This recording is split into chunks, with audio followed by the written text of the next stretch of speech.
الله وبركاته.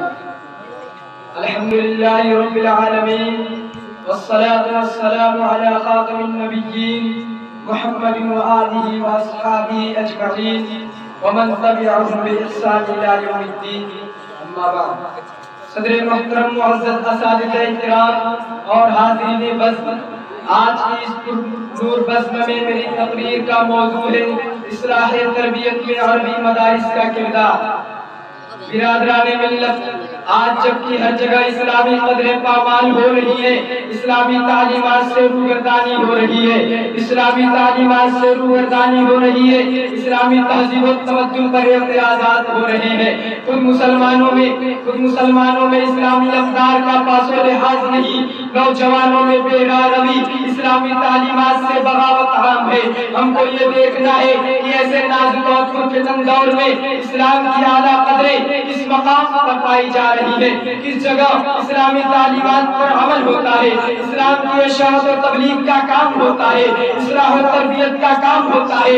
عزیزان ملت، میں نے عرض کیا ہے کہ وہ عربی مدارس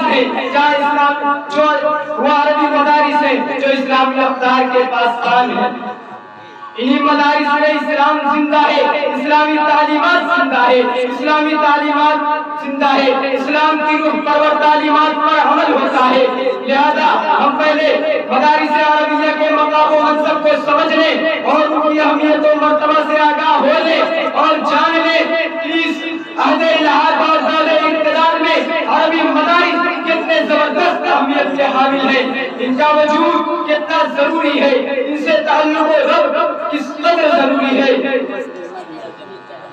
برادران ملت، مدرسہ سب سے بڑی کارگاہ ہے جہاں دین کے داعی اور اسلام کے سپاہی تیار ہوتے ہیں. مدرسہ وہ کارخانہ ہے جہاں قلب و نگاہ، ذہن و دماغ ڈھلتے ہیں. مدرسہ وہ مقام ہے جہاں سے پوری کائنات کا احتساب ہوتا ہے، پوری انسانی زندگی کی نگرانی کی جاتی ہے. مدرسہ کا تعلق براہ راست نبوت محمدی سے ہے جو عالمگیر بھی ہے اور سونے جاوید بھی. اس انسانیت سے ہے جو ہر دم جوان ہے، اس زندگی سے ہے جو ہمہ وقت ہمہ توا ہے. برادران ملت، ہندوستان جیسے غیر مسلم اکثریتی ملک میں جہاں مذاہب سے بلند حکومت ہے، آئینی و دستوری طور پر تمام مذاہب کے ماننے والوں کو آزادی حاصل ہے، مگر عملی طور پر مسلمانوں کے ساتھ ہر قسم کی ظلم و زیادتی ہو رہی ہے. اسلامی تہذیب و تمدن کو ختم کرنے اور ہندو اور مغربی تہذیب کو فروغ دینے کی ہر جائز و ناجائز صورت اختیار کی جا رہی ہے. ایسے نازک اور پرفتن ماحول میں اسلام دشمن افراد کے درمیان اسلامی افکار کی حفاظت اگر کہیں ہو رہی ہے، اسلامی تعلیمات کی ترویج و اشاعت کا کوئی ذریعہ ہے تو وہ عربی مدارس ہے جہاں انسانیت نوازی کا درس ملتا ہے، جہاں قال اللہ و قال رسول کی صدائیں گونجتی ہے، جہاں خلوص للہ اور صلاح و تقویٰ کی باتیں ہوتی ہیں، جہاں قوم و ملت کے غمگسار، قوم کے رہنما، دین کے سپاہی پروان چڑھتے ہیں، جہاں اتحاد و اتفاق کا سبق دیا جاتا ہے.